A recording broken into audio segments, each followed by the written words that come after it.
Attention all passengers, this is Captain Gomez speaking. We are currently ascending to a height of 30,000 feet above Fontaine, and as you'll see here, we're gonna do some exploration today. Hopefully nothing goes wrong, like, I don't know, monsters appearing out of nowhere because this is Teyvat, and that tends to happen here because this world is pretty wild like that. So yeah, hope you all have a pleasant flight. Despite no, there it is. There's the monsters.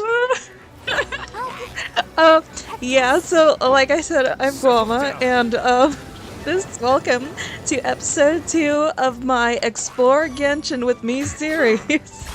um, when I was doing the captain voice, I don't have like modulators or stuff like that yet, so I just like put my hand in front of my mouth because one time I was like trying to be the Mandalorian for a podcast because I've been in some podcasts before, and like what I did was I just put my hand in front of my mouth and I speak like this because it's kind of muffled, like the Mandalorian mask would be, or I guess like an intercom voice. But anyways, I am failing epically. Fontaine exploration has been such a struggle for me, as you can tell. Yeah, these are pre-recorded because yeah, the Fontaine Explo was pretty bad, but hey, maybe we'll all have some fun laughing at my epic exploration fails. Yeah, so over here I decided to switch my team over to Aurora because I figured maybe I might have better luck than using Diona. I'd use Auroron because you need like an archer characters because sometimes with these airship challenges there's like random slimes you have to shoot down. Like, I think there's some coming up. So yeah, like, it's good to have a bow character for that, or I guess really talented Catalyst users, I don't know. And yes, the struggle of a controller player trying to do the archery challenges. Sometimes I switch to mouse and keyboard, but I was just like, nah, I got this. um, yeah, I was like, oh my goodness, this is probably painful to watch, but I think it's pretty funny. So just like, just keep spamming until it happens, and yay, it did. It did happen somehow. Yo, just like, chat, am I the worst Genshin player in history or what?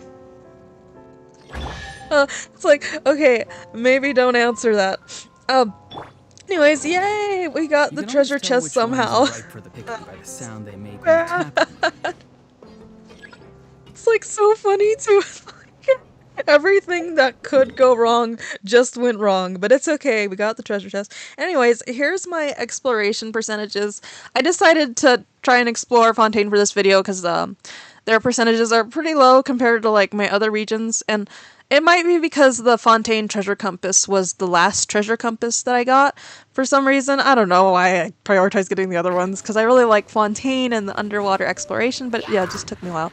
Anyways, we're on to the next part of my exploration misadventure. I found a treasure chest here, and yeah, it's in like one of the cages, and like there's a go-go dancer. Billy Turl. Well, that's a kind of a throwback. I don't know why I went to all the trouble to defeating it when it's just in a cage anyway. It's like, how did it even get in there? Like, I don't know, like some of the Genshin lore I don't really know that much about, but I guess they're doing something here with cages. I don't know. Nick Cage here. We have to steal the Declaration of Independence. Oh my goodness, I love National Treasure. It's like one of my favorite movies, probably. I don't know. Yeah, so, yes, demonstrating my skill issues again. I put that in front of the cage, the hilly trolls, and I don't know why I did that. It's like, why did I do that? Again, the story of my life. But yeah, it's supposed to go inside this cage right here. Alright, finally, I opened the right cage, and yay, the treasure chest. Woo, we got it. Oh, did I just lock myself in the cage? So what? Let me out. This is your Udex Nouvellette. You're locking in here. No. Anyways, yeah, let's move right along. Let's pretend I totally didn't just I accidentally locked my poor Nouvellette in a cage. Anyways, the next stop on our journey, we've got Kazuha because I tried and failed this without Kazuha because I need his double jump here because again, skill issues. Thanks, Kazuha. And oh my goodness, the Natlin reputation wings look so good on him. They match his outfit, they match his aesthetic. I'm so happy. When it comes to wind gliders, I like them to match the characters, like outfits. I don't know, I'm just weird that way, I guess. Like, I have D-Luke on like the ones you get in the beginning, and I'm like, they match his outfit. That's why he's still on them. Anyways, yay! There's our next treasure chest to hopefully get my kind of low, or relatively low, percentages up. And I decided to move to the Sea of Bygone Eras because I figured, well, it's only like at around 66% exploration. So I figured there might be a lot of treasure chests for me to find here, and hopefully I won't struggle too badly getting them. You all know me. I just struggle so bad. um, anyways, let's go find this treasure. What was it Bennett says? Like, let's go find some treasure! I was thinking about Wuwa Brandt and Varka because I really like both those characters, and it's funny because like one of their treasure opening quotes is like, "Hey, is there like any wine inside?" I think they both ask if there's wine inside the treasure chests, and I'm like, oh, these two, they might be like distant cousins or something because they're always asking about wine. Whenever you open a treasure chest, and I thought that was so funny. I really like the treasure chest quotes. Like, one of my favorites is Tainari, because, like, I have him on one of my alts that I keep forgetting I have. And, because he opened a treasure chest, and he's like, is there a treasure here?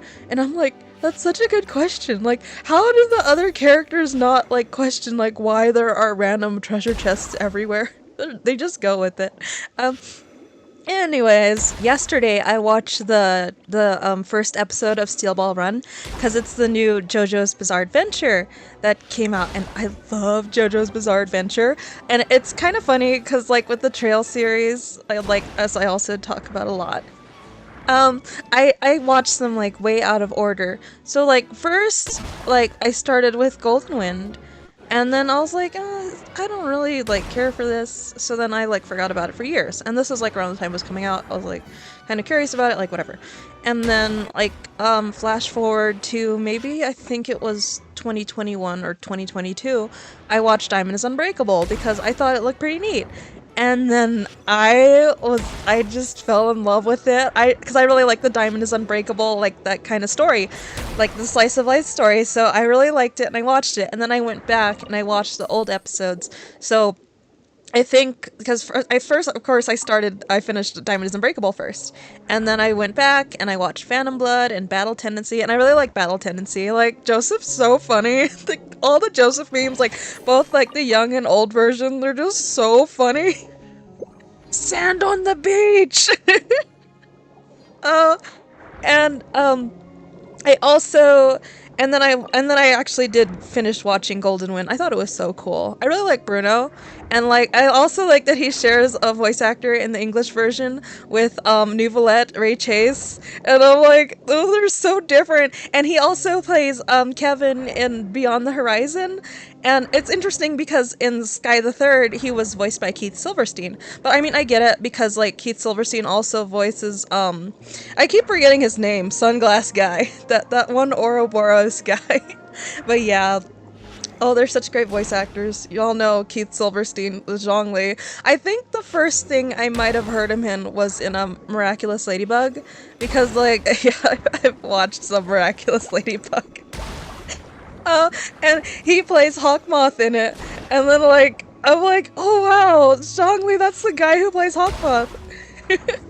Like, I don't want to spoil too much, but the first episode of Steel Ball Run, it was so funny. I haven't read the manga for it yet. The only manga I did read was Diamond is Unbreakable, and just like parts of it, because it's also the only JoJo's manga I have. But I'm looking forward to collecting more volumes. Like, I really like reading manga. Huh. You know, there are a lot of Pyro Slime barrels here. It'd be a shame if— No! Zhongli! What are you even doing? Just kidding. April Fools. It's not even April yet. there's this one really funny part in Steel Ball Run whenever there's like this guy on a camel, and I'm like, okay, because it's about like a big horse race, right? And I'm like, why is this guy on a camel? And then there's like all these horses. Like, camels aren't known for being super fast. And then this camel is like super like jacked and muscular, and he like pushes the other horses out of the way. Yeah, I thought that was really funny and unexpected. Yeah, I'm really looking forward to the rest of Steel Ball Run because episode 1 was just so much fun. uh, anyways, yeah, I was looking for an otter to take the thumbnail picture with. It's like smile for the thumbnail. And I was like, because I think I'm missing still quite a bit. Like, yeah, like I said, my exploration has a lot to be desired. But that's why I have an excuse to make this video series, and it's been so fun. I really like making exploration videos, and also like playthrough videos, and just like gaming videos in general. And once again, thanks to all my viewers and subscribers. I appreciate you all so much. I'm gonna end off the video here. I'm not sure if the percentages went up all that much, but hey, I had fun, and I hope you all did too.